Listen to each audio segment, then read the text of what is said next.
How to fix choppy playback in Openshot. Choppy playback in Openshot can make editing frustrating and slow. If your video keeps lagging while previewing, there are several ways to improve it. First, try lowering the preview quality. This reduces the strain on your computer by displaying fewer pixels in real time. Next, check your project's resolution and frame rate.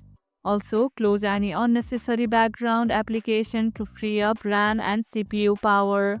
OpenShot performance depends heavily on your system resources.